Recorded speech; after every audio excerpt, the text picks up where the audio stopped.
So thank you very much for having me. I want to thank Maura and Lisa and everybody at VoxPol's made this a great experience. You know, I was really hoping there would be something relevant in the news that I could talk about today. So I guess I'm going to have to make do. My topic is going to be the post-ISIS challenge on social media. And, you know, we've obviously spent a great deal of time and energy and money researching the innovative tactics that ISIS has brought to the social media arena. And these tactics are not unique to ISIS. They are ultimately something, ISIS has been the pioneer. They've been the first ones to really do this effectively, but they are certainly not going to be the last ones. And I want to talk a little bit about how social media itself facilitates these kinds of extremist movements and what we should be thinking about as ISIS's influence declines, what's going to come next. So I start off, my opening example here is the Flat Earth Society. The Flat Earth Society, I'm sure some of you have heard of it, they believe what their name says, the Earth is flat.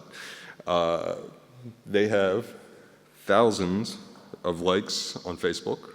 They have thousands of followers on Twitter. Many of these people are serious about believing the Earth is flat, even though they're accessing Twitter on a mobile phone that uses a satellite that's orbiting the planet. So the Flat Earth Society has been around for a long time. This isn't a new thing. This is a fringe belief that has lingered for many years. But what we're seeing now is that there's this kind of sudden surge of new interest in it. And I think that we can, you know, really start to think about this in terms of what social media does for communities who are outside the mainstream. So these are a few examples of fringe movements that have some kind of presence on social media. The Republic for the United States is a sovereign citizen shadow government in the US. They have 5,000 likes on Facebook. They have hundreds of members, some of whom are potentially violent, others who are just happy to clog the court system with fake documents.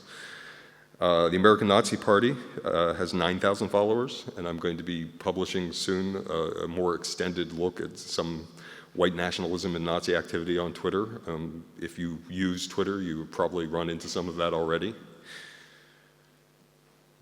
David Icke believes that reptilian aliens have taken over the leaders of the United States and the world community as part of a Rothschild conspiracy.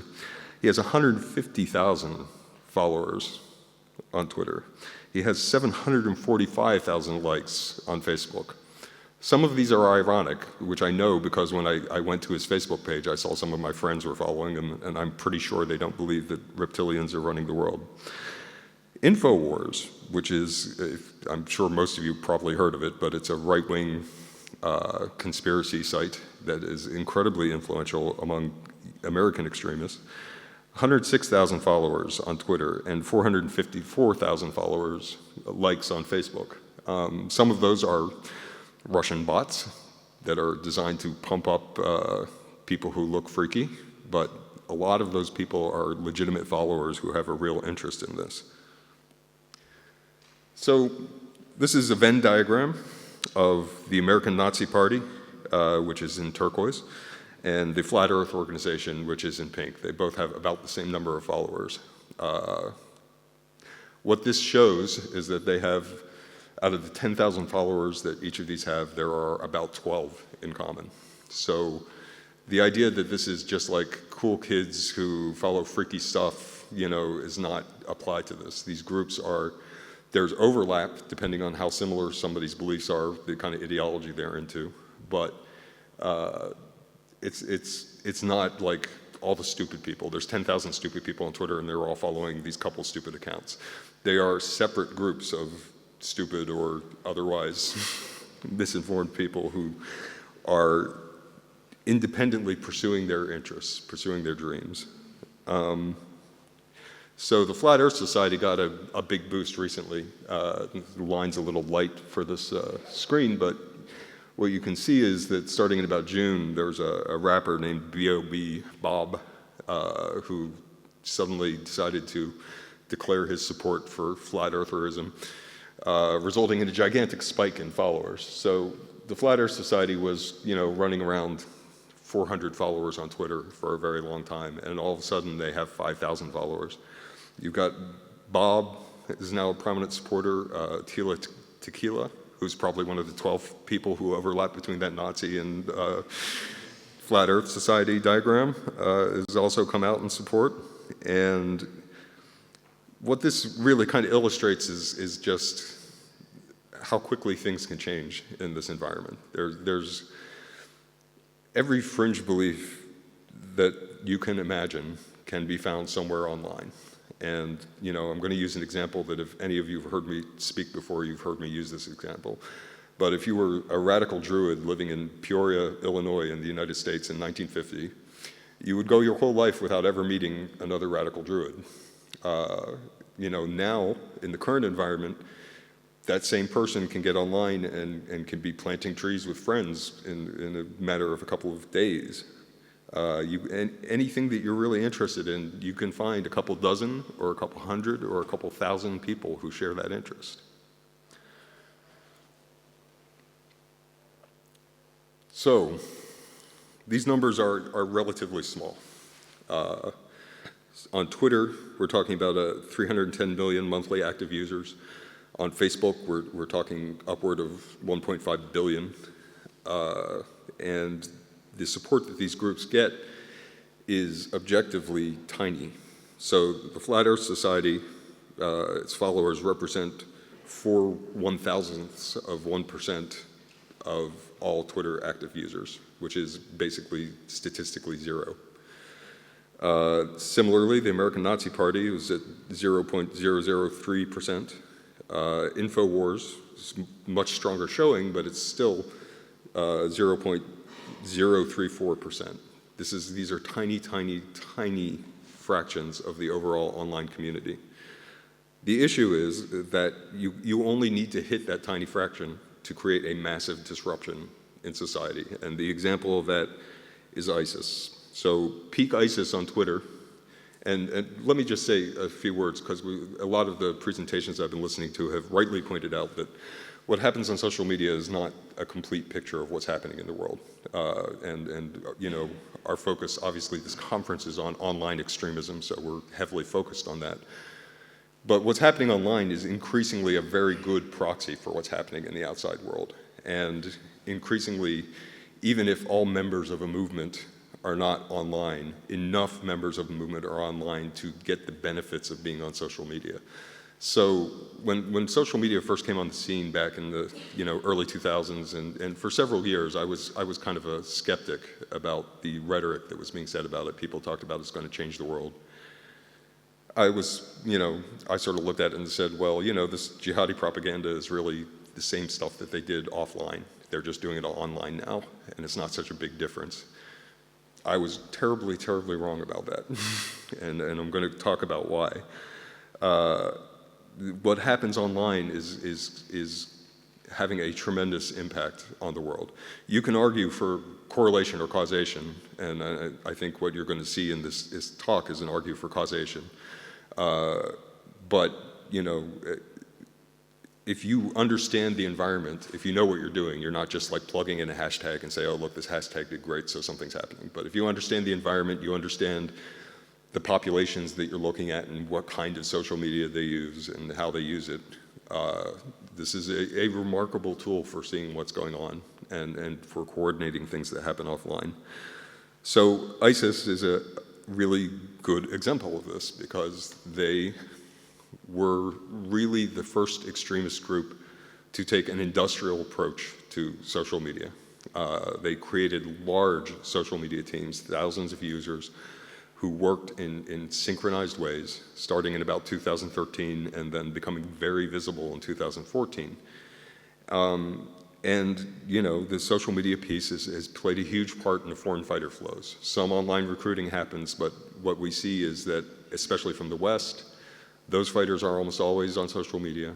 At some point, they're going to the internet, they're going to social media to find out more about the group and to make the social contacts that let them get into the group. And ISIS has created an incredible disruption for the region and the world. And when you look at their user base on here, and this is much larger than their user base in the real world, but on Twitter, at their peak, they were about 1/100th of 1% of the overall user base. So these tiny percentages can translate into objectively large numbers when you're talking about populations as big as this. You have a 300 million population, you have 1.5 million on Facebook, and you have 7 billion people in the world. This is a tiny fraction of any of those populations is objectively a very large number of people. And if they are acting in a coordinated manner, 10,000 people acting in a coordinated fashion can create an incredible disruption. 10,000 people in a relatively confined geographical space, like a city or a county, 10,000 people in the middle of a city protesting will shut that city down. So, these tiny percentages are translating into real world effects. So, the question is what's new here? And, as I said, my initial reading of this was, Inspire magazine came out and I said, Inspire magazine's not new. People here know this. I mean, newspaper editors didn't. But, their English language Jihadi magazines been around for years. Full-color, beautifully designed magazines, been in circulation in print in the 80s and the 90s. And it's the same for all of these different kinds of movements. So when I was growing up and I was a teenager, I read a lot of UFO books. I was really into it. I could get that stuff. I didn't have an internet, but I had a library, and the library had those books in it, and I read them, and I was really obsessed with them for a while. There's people like me who made the X-Files a success.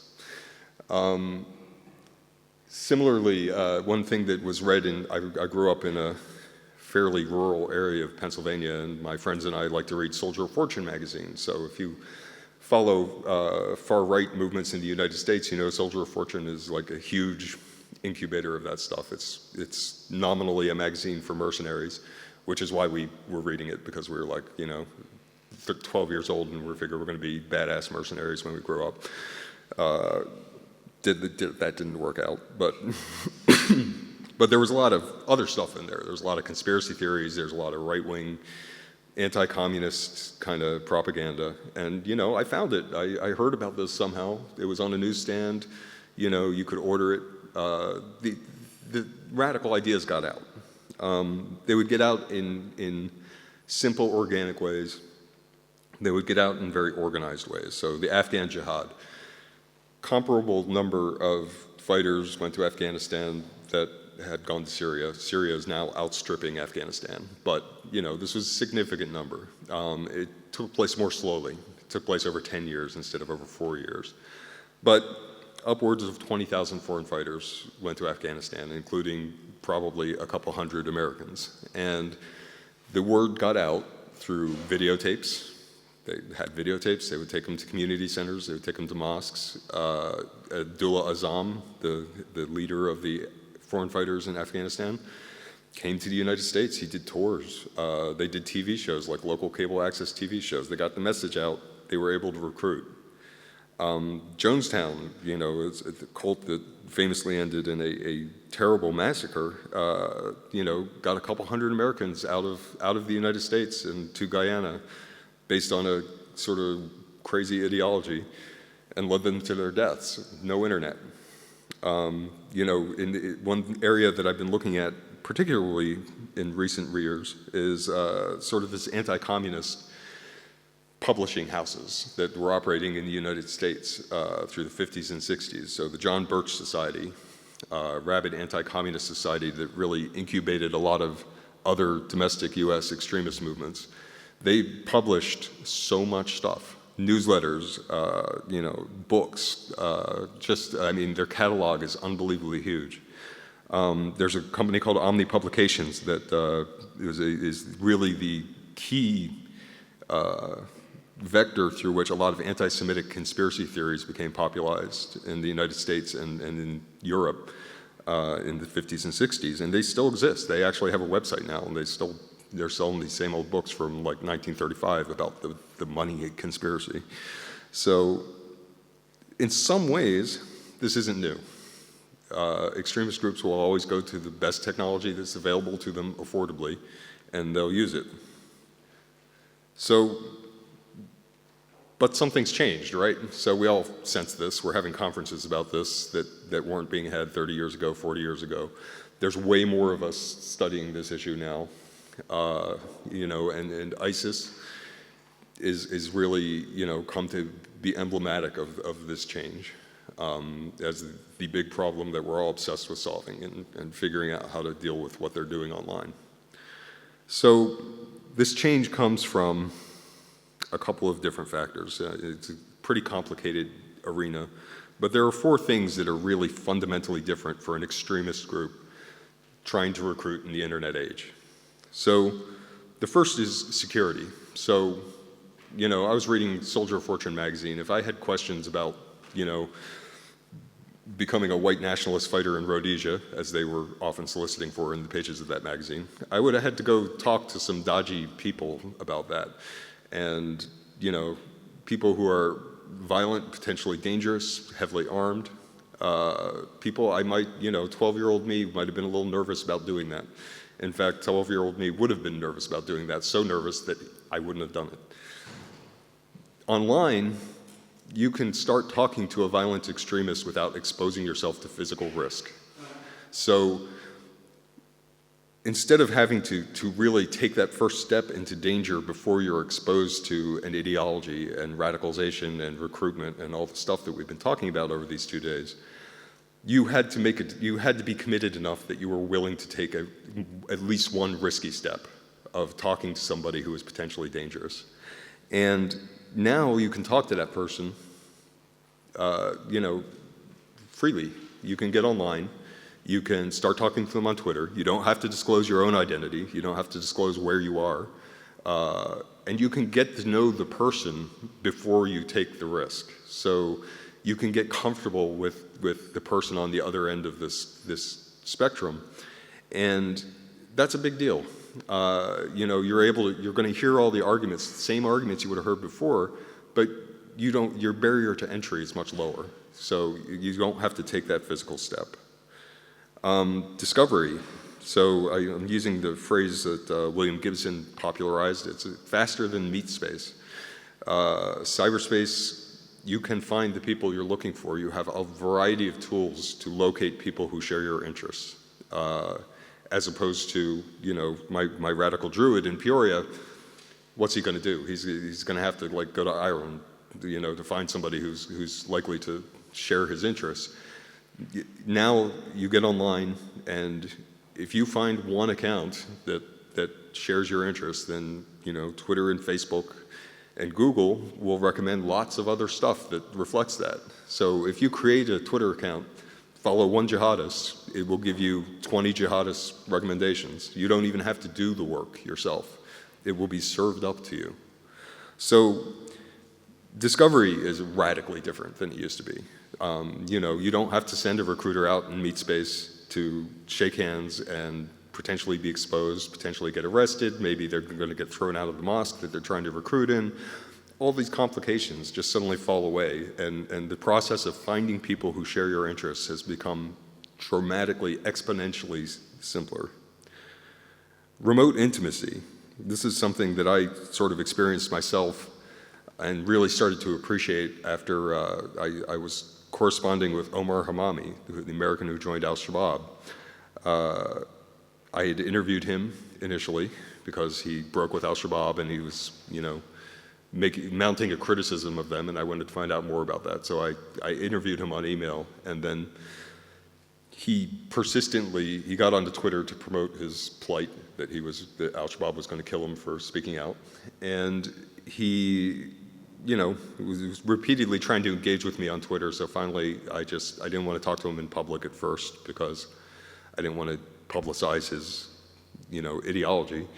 So I started direct messaging with him, and this continued for almost a year, intermittently, but pretty consistently. And so at some point in this process, I realized, like, there's a human being on the other side of this, and I feel like I know this guy. And it's not the same as knowing somebody in real life, but it feels the same. I have colleagues who I work with online who I've met in the real world once or twice, but I talk to them online every day, and there's a feeling of intimacy with them. I feel like I can trust them. I feel like I know them. So you don't have to be in the same place as the recruiter or the fighter or the person who has the ideology. You can feel a really intimate relationship with somebody over social media. In some ways, it can feel a little more intimate than real. When you're talking to somebody on Twitter, on direct messages, on talking to somebody on Telegram, how they look doesn't matter, how they smell doesn't matter, whether they're, leaning in too close or standing too far back. A lot of stuff just sort of drops away. It's just really an exchange of words. And so this is powerful, and it was more powerful than I think, I would have guessed if you went back 10 years and looked at this question. And then finally, the speed of contagion. So I think that this is something that we're only really beginning to see and understand. And the example I like to think about in this is if you look at early Christianity, in the very earliest days of Christianity, Christianity was very apocalyptic orientation to its religion. Can you still hear me over the construction? So Christianity, if you look at the earliest scriptures, the earliest things that were written, it's very apocalyptic in nature. And it spread for what at the time was a very fast pace around the Middle East and into Rome. But fast for its time was about 3 centuries. And in that 3 centuries, a lot of things can happen. So there were pressures to moderate, essentially. The apocalyptic piece started to fade because there were a lot of people who expected the end of the world was coming in 45, 50 AD. When that didn't happen, things had to adjust. You started to get social structures around it. You started to have bishops. You had constituencies that were arguing about what, exactly what do we believe and what are our practices. And eventually you had a authority figure who came in and sort of consolidated everything. So the ideas spread very quickly for the day, but not faster than the ideas could evolve. So even as the ideas are spreading, they're evolving. And to some extent, this is like the game of telephone, right? So, you whisper something in a person's ear, they whisper it to the next person, you go across the room, and it's completely different when it gets out on the other end. All this oral transmission over long periods of time naturally causes changes in the topic that's being discussed. ISIS comes up with its version of this ideology, which has gone through some evolution in the years prior to this, but the version that ISIS presented was able to spread globally much faster than it could change. So in its original form, it's everywhere suddenly. So there's the evolutionary process, which I think, there are people here who are probably better qualified to comment on this than me, but I think that, the evolutionary process is going to push toward moderation and sustainability. I mean, evolution fundamentally pushes toward sustainability. And ISIS was able to spread globally in 2 years with virtually no evolution. So what we have is that ideas are traveling much faster than they can evolve, and that favors fringe ideas.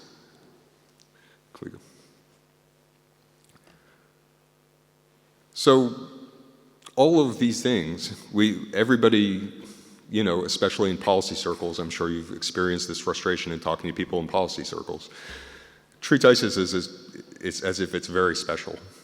And, it is special in the sense that they were first.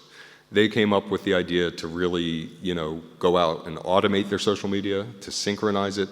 The people who were behind their social media campaign understood how social media works in a period where everybody else is still trying to catch up. None of this stuff is exclusive to ISIS's ideology. There's nothing special about ISIS that makes it a unique example of how these ideas will spread and propagate. They're just first.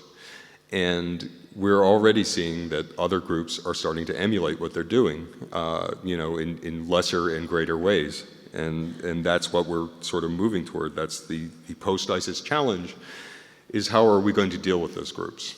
So the group that is most obviously emulating ISIS's tactics on social media is white nationalists.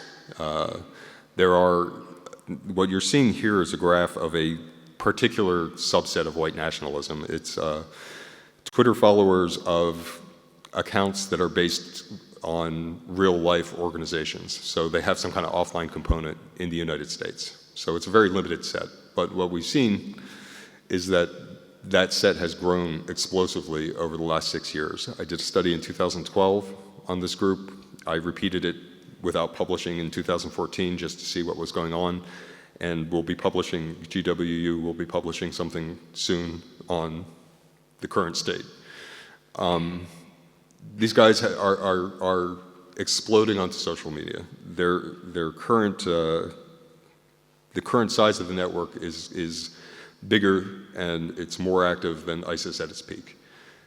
There are a couple of reasons for that. They don't have the same suspension pressures primarily. So let's go to the next slide.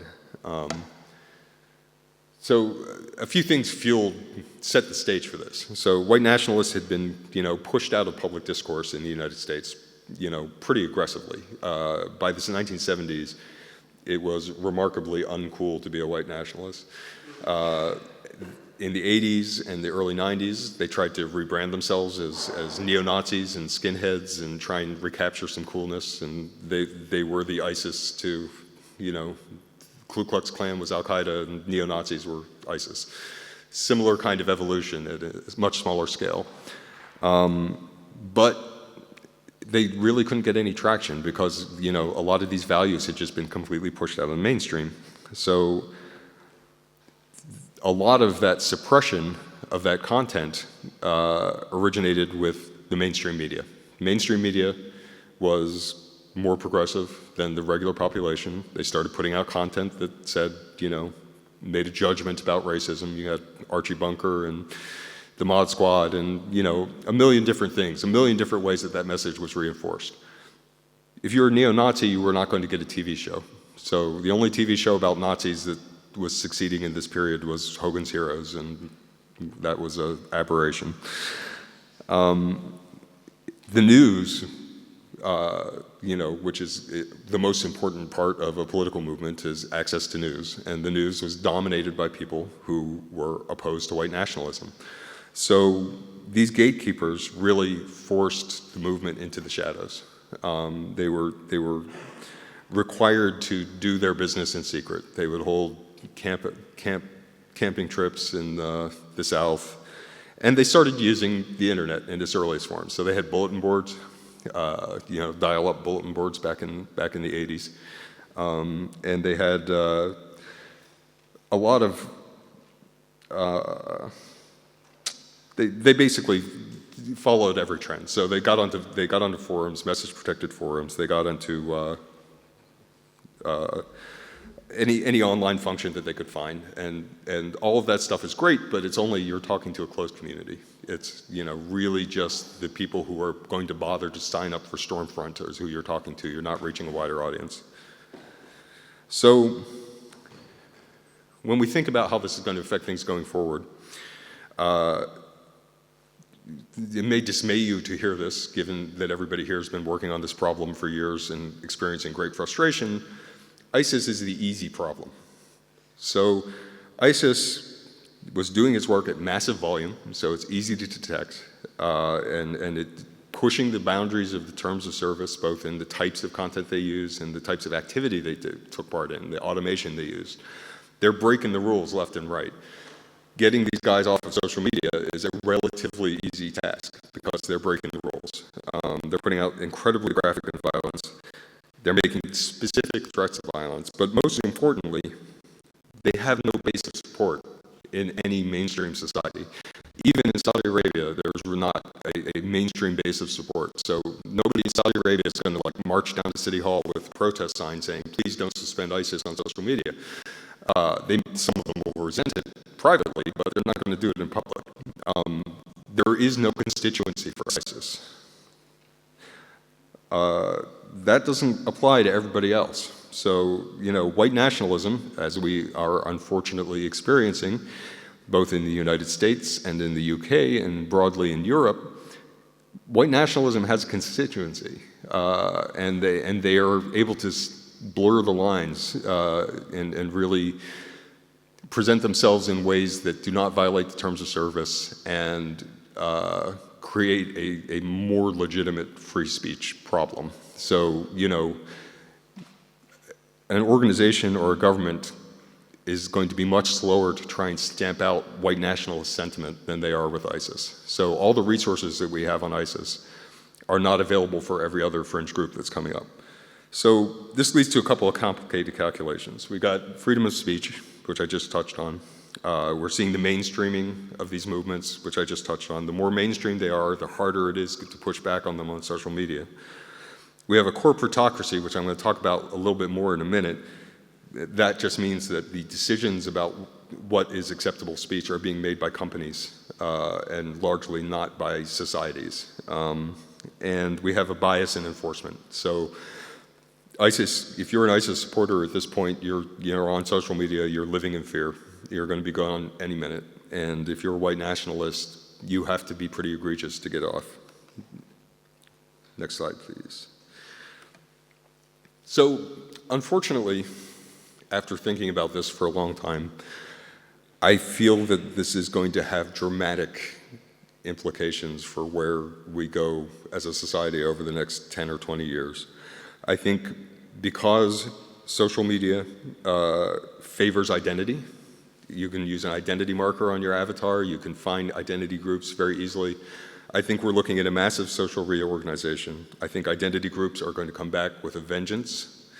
It is going to be difficult to stop them because when you are focused on an identity group or an extremist belief, you're a monomaniac, and social media structurally favors monomaniacs. They favors people who will go on every day and tweet the same thing every day and bother people and not be discouraged. So there's a huge structural bias toward people who have these fringe views and antisocial views. And so we're entering an age of what we're seeing with ISIS is a super empowered super minority.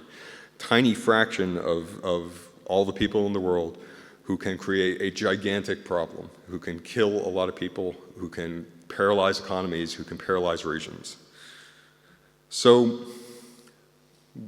where does this go? So there are a couple of possible outcomes.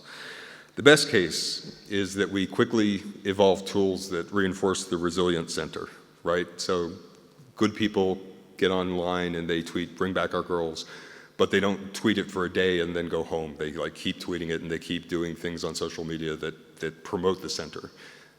I don't think that's likely to happen, but it could. Another thing that could happen is that new social platforms will arise that are structured differently, that don't reward monomania in the same way.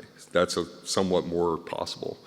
Regardless, there's some of these effects I'm going to talk about we're still going to see at least for a while because this isn't going to happen overnight. We're going to have to get lucky and it's going to take time. The worst case scenario is that we're going to see mass migrations along identity lines, religion, race. We're going to see people do what they're doing with ISIS is they pick up and move and they go and gather in physical meet space with people who share their ideas that they were able to find online. And again, it's micro percentages. It's like 0.001% of all white people decide they're going to move to the Pacific Northwest and start a white supremacist paradise. That's a huge disruption. That's a huge, huge problem. So, it's going to push towards separatism. We're going to see escalating violence as these movements become more empowered and also as they push back on each other. And we're going to see wars and revolutions because foreign fighters always bring terrible, terrible problems in the places they go. The middle road would be we make sporadic progress with occasional viral outbreaks of extremism. So ISIS is one viral outbreak. The rising tide of white nationalism is another. But ultimately, we're sort of like making progress, and we manage to diffuse these situations before they turn into all-out wars, civil wars. You know, we get skirmishes instead of gigantic battles. In the middle road, we get these outbreaks concurrently instead of getting, we get them consecutively instead of concurrently. So we have one problem, and then we move on to the next problem. And then we move on to the next problem. Instead of 10 problems popping up at the same time, let's see a show of hands how many people think we're going to get lucky and have them be one at a time. Anybody? Yeah. So the middle road is not, you know, we can hope for it, but I'm not optimistic. I think we're probably going to be looking at the worst case scenario. So that brings us to the final point, which is that how do we deal with this? How are we going to go about countering this problem and understanding it? And the first big obstacle, and really the biggest obstacle, is that social media is a corporatocracy. So we're not talking about a real public square. These are companies that own these platforms and control what's on these platforms. And they carry out enforcement against the users of these platforms every day in volumes that they do not disclose and for reasons that they do not disclose. So we don't know how many people get suspended on any given day on any of these platforms, and we don't know why. And we don't know the demographics of who's being suspended and whether there's some kind of bias at play in there. This is a tremendous challenge in trying to come up with this broad solution to this problem. White nationalists may have an easier time of it than black nationalists. I'm guessing, you know, if you tried to put in some kind of enforcement policy against each of these groups, I'm guessing that black nationalists would probably have a harder time keeping their accounts online, you know, and there are a variety of ways that bias can creep into this.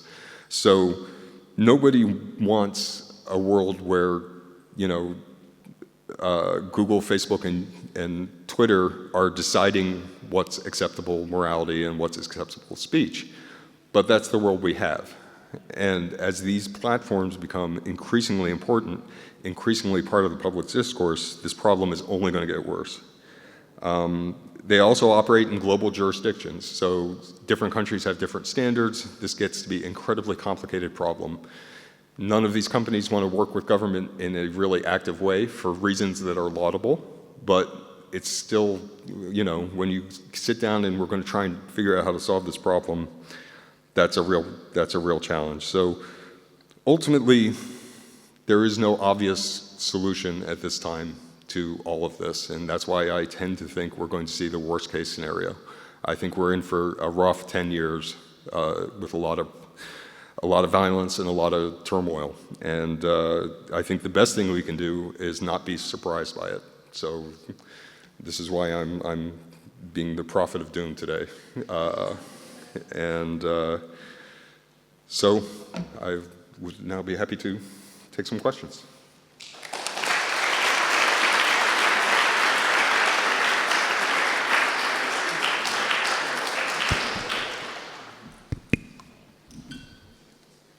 Thank you very much. So yeah, now we're going to take a couple of questions. We've got about 20 minutes. We're already running over. Could I please ask you, before you ask your question, can you wait for the microphone and also give your name and affiliation? Okay. So, Yeah, thank you. Michael Fürstenberg from the Max Planck Institute in Halle in Germany. You mentioned, or you showed that other extremist groups are now learning, obviously, from the ISIS that was like the first who did this as an innovative behavior, and you mentioned white extremist groups. And I would more specifically question about the Al-Qaeda. So what did, you know, the broader jihadist movement, so to speak, so what did they learn, and are they certainly maybe it's more a problem because they represent like they can represent the myth of the broader, like the more mainstream alternative, and ISIS, okay, they're clearly fringe, but yeah, you know, we're like representing real issues after a rebellion. So yeah, thanks. Yeah, so Al-Qaeda has learned from ISIS somewhat. They have taken tentative steps to sort of use some of the same techniques that ISIS has used in terms of automation, in terms of synchronization. But Al-Qaeda is culturally averse to social media, partly because they are in constant danger of being droned. ISIS doesn't worry about that so much, and it turns out that until recently they were correct not to worry about it so much. So we see al-Nusra has a significant presence, but they're not doing the same kind of synchronized stuff. But they are benefiting. So they're benefiting, but they're benefiting in a more organic way and not in the same sort of obvious sudden escalation that we saw with ISIS. White nationalists are really more emulating the ISIS approach now. But what they do is their content, they're not posting graphically violent content most of the time. And they're not, some of them are careful about not violating the terms of service. So they're able to stay online and organize in a much better way. But they're running hashtag campaigns, they're doing automation, they have recruitment programs that run inside a broader social network in the same way that ISIS does. So, those kinds of specific tactics are being exploited now. And then the beauty of all this, of course, is these are super complicated systems. So you have an emergence problem, which is that, 2 months from now, somebody's going to figure out how to, organize a chain of tweets that become self-aware or something else that we fail to anticipate. So I worry about that a little more than a continuation of the things we've seen so far. Any other questions?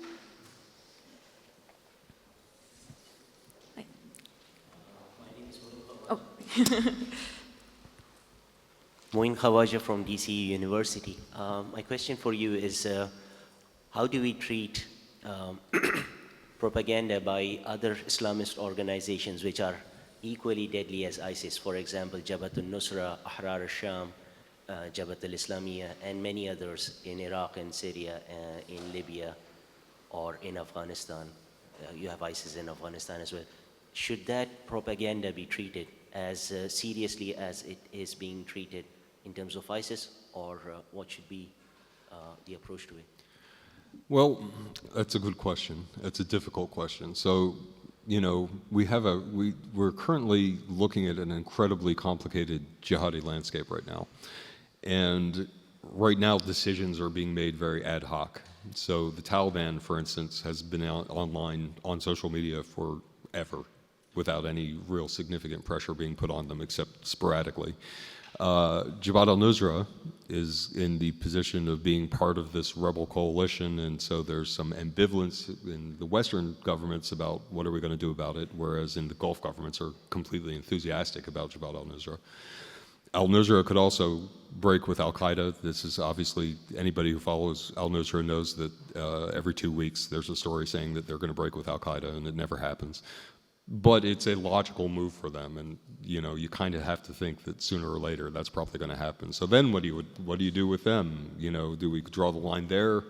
Do we draw it at Ahrar al-Sham? I don't have easy answers for all of these things. The thing about ISIS as a geopolitical actor is that it is, a connoisseur of chaos. It is actively trying to disrupt everything in the region and everything outside of the region in ways that are so aggressive that you can't tolerate them, which is why they have gotten the crackdown that they have. With these other groups, then you start to get into these sticky areas, and the companies, I mean, to some extent, I think I'm sort of making a criticism of these companies in this speech because they have become, not really through any fault of their own, they've become the de facto dictators of free speech around the world. Companies don't like gray areas, so ISIS is easy, Jabhat al-Nusra is harder, Ahrar al-Sham is harder still, and each of these things that comes up, I think that it's going to be more and more difficult to do a suppression campaign like has been done against ISIS. So I think that, it'll depend on what kind of propaganda they're putting out and what they're doing, but, there's no formula for this, I think, that you can apply to these new generation of other extremist groups that are going to be using the medium. Masa?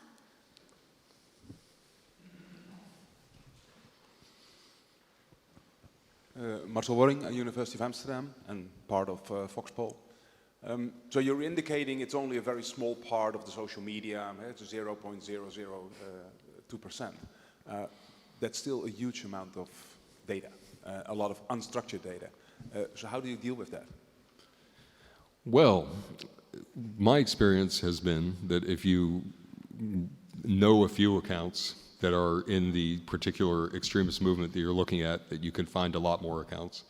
And that when you find a lot more accounts, then you can find maybe almost all the accounts.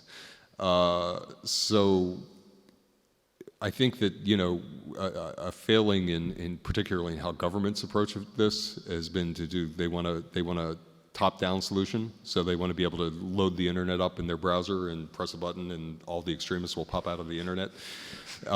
Whereas what's much more practical is that you do some manual identification of your initial actors and then you snowball your networks out.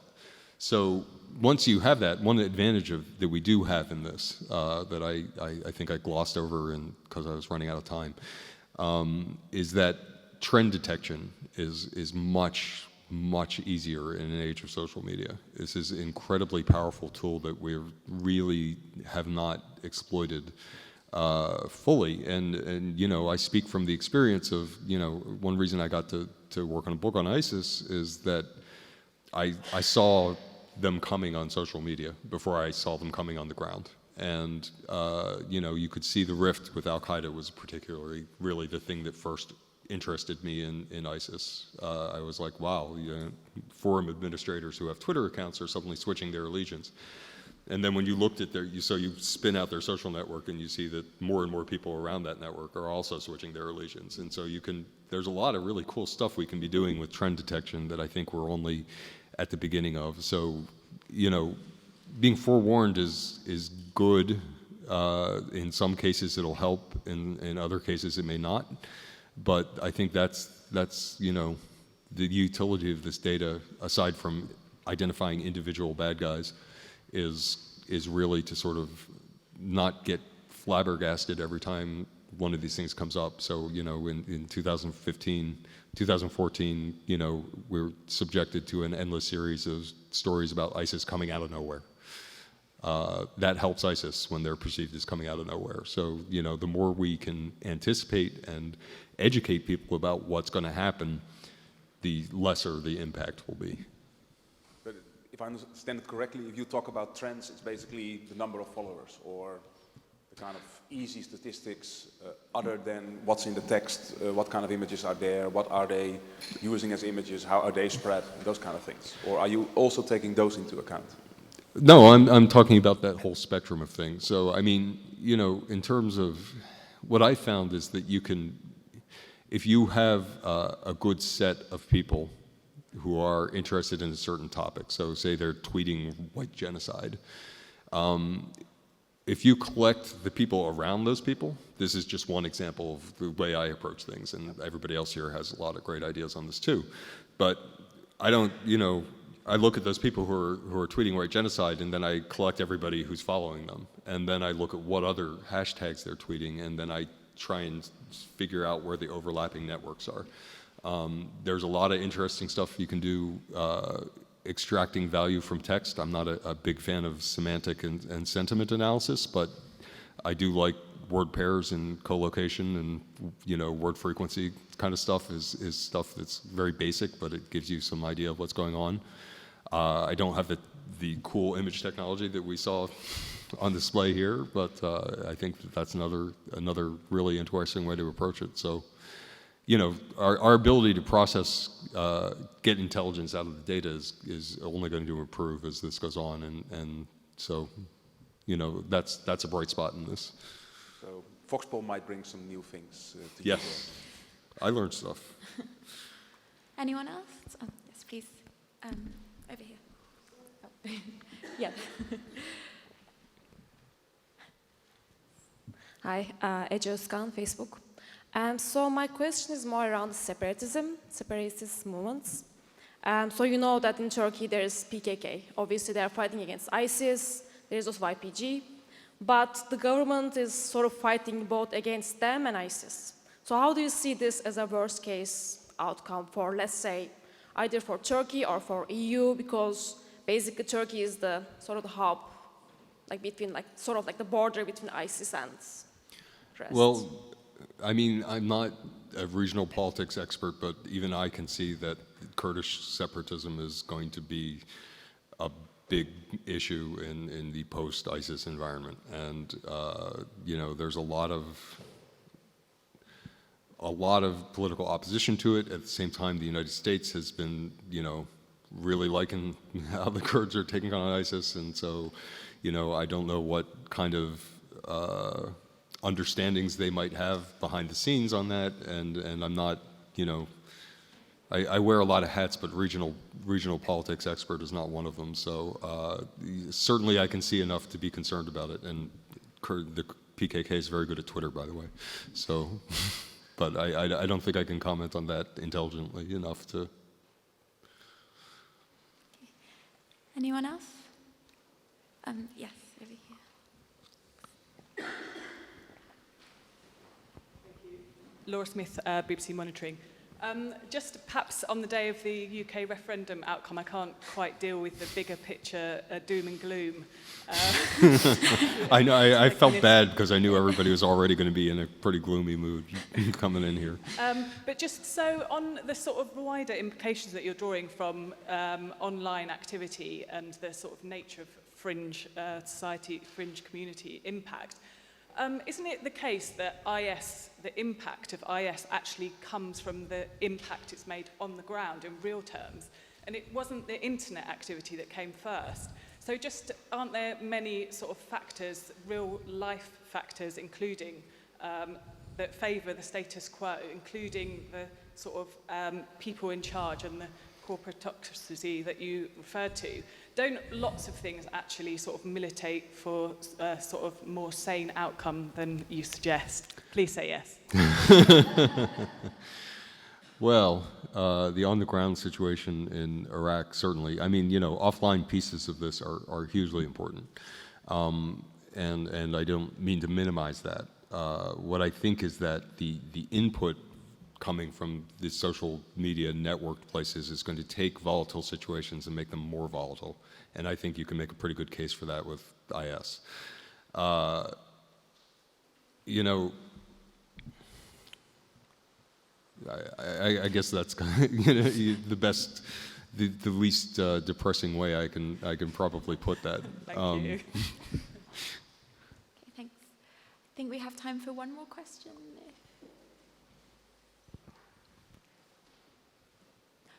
Oh.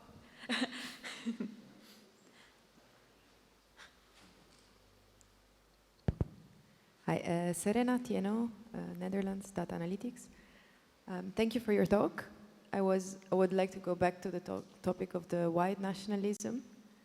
You said the problem there is that their communication is on blurred lines. How do we go around that? So, except for the responsibility of the corporations, how do you tackle that point?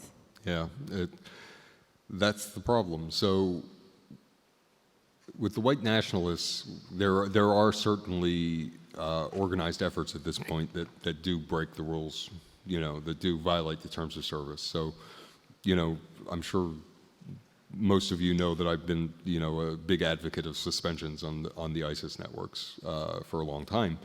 And with white nationalists, there is activity that can and should be suspended because it's like direct harassment. It's threats, physical threats, you know, organized campaigns of harassment that have driven people off of Twitter. A number of journalists have written about that. If you, you know, I think the companies could approach the question of organized harassment in a more effective way. There might be a way to draw lines around organized harassment that would give you some tools to moderate activity on these networks. The problem is a lot of white nationalists online will take a line, and you know, you can question the sincerity of this ideological point they're making, and I do question the sincerity of it, that they just simply love their own people, and you know, they don't hate anybody, and blah blah blah. And you know, I think you look at these networks, if you are unfortunate to spend any time reading into them, you can quickly see that that's not true. But when you're a person who's in, all human beings are still making all the decisions about suspensions, with very few exceptions, like very gross automated behavior might get automatically suspended by a company. But otherwise, a human being is reading this content and making the call. So if you're, you get a report, somebody's got a swastika or they got the white power logo on their thing, and but the person's content is like, oh, well, I just love my people, and it gets to be a gray area. Then you have an additional complication, which is that, and we see this in the Donald Trump campaign in the United States, and we saw it with Brexit, is that white nationalists are mainstreaming themselves. So they're leveraging issues that are close to them to become part of the mainstream conversation. And then you get into the question of, so we already are uncomfortable, right, with Facebook, Google, and Twitter being the morality police. Are we uncomfortable with them doing social engineering? Are they, because that's the next thing. It's like, when are we drawing the line between stopping a violent extremist group and socially engineering communities to make a better world in their vision of it? And any fan of dystopian fiction will tell you that it never ends well. So I don't have the answers to that. I have the questions, and I'm throwing them out here to this group of smart people, and hopefully see some more conversation about this that will help inform my own thinking. Okay. Thank you very much for the questions and your attention. I'm going to close the session now. I believe we're having lunch, and I'd like you to join me again in thanking Jay and Berger for an excellent talk.